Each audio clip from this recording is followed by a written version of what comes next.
Assalamualaikum warahmatullahi wabarakatuh. Halo semuanya, ketemu lagi dengan aku Nur Hayati dengan nomor pokok mahasiswa 102220111 dari kelas C1 Akuntansi. Kali ini saya akan membuat video untuk mata kuliah Sistem Transaksi Keuangan Digital Pertemuan 6. Pada pertemuan 6, mata kuliah Sistem Transaksi Keuangan Digital membahas mengenai XBRL. XBRL atau singkatan dari Extensible Business Reporting Language adalah sebuah bahasa komunikasi elektronik yang secara universal digunakan untuk transmisi dan pertukaran informasi bisnis yang menyempurnakan proses persiapan, analisis, dan akurasi untuk berbagai pihak yang menyediakan dan menggunakan informasi bisnis.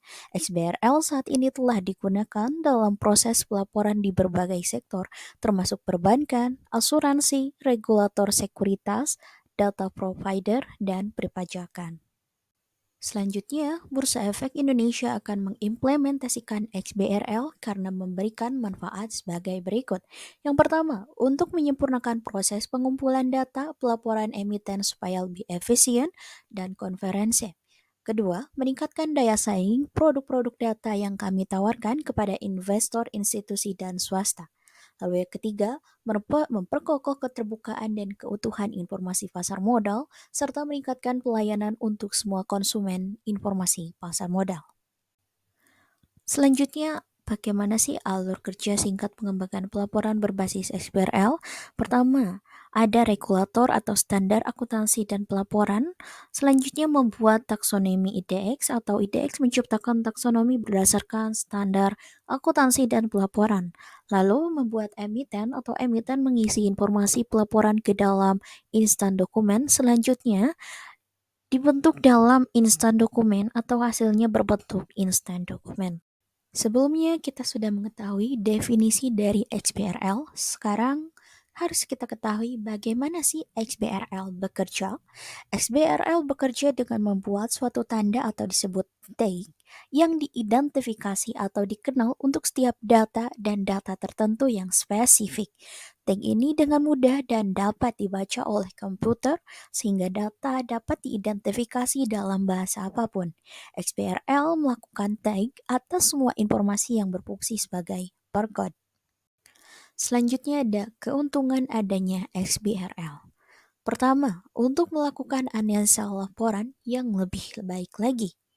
Adanya penghematan biaya, prosesnya menjadi lebih cepat, akurat, dan dapat diandalkan, lalu mengurangi perbandingan yang dilakukan secara manual di antara laporan, lalu mengurangi input ulang data, lalu berguna untuk penyebaran informasi menggunakan internet, dan standarisasi format pelaporan.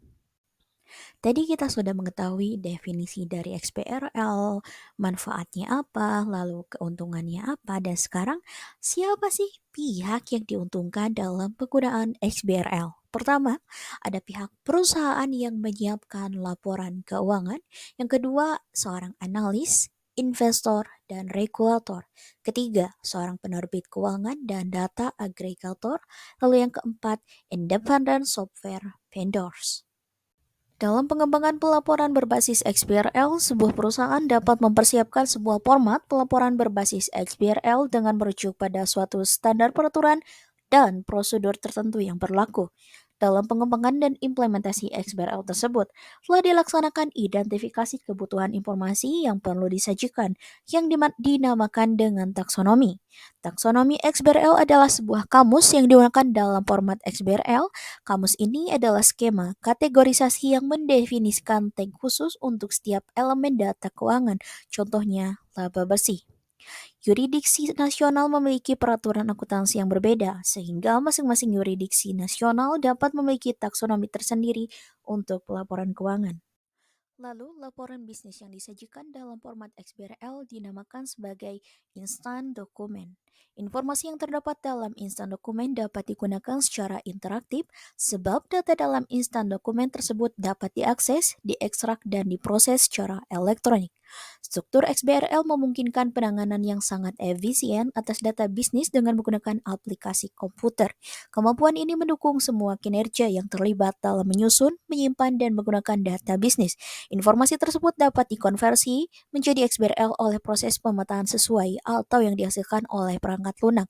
Kemudian, informasi tersebut dapat dicari dan dianalisa dengan sebuah perangkat lunak komputer. Baik, mungkin cukup sekian materi yang dapat saya sampaikan. Saya ucapkan terima kasih banyak kepada teman-teman semua yang sudah menonton video saya sampai tamat. Saya pamit undur diri dan saya tutup dengan wabillahi taufiq wa hidayah. Wassalamualaikum warahmatullahi wabarakatuh.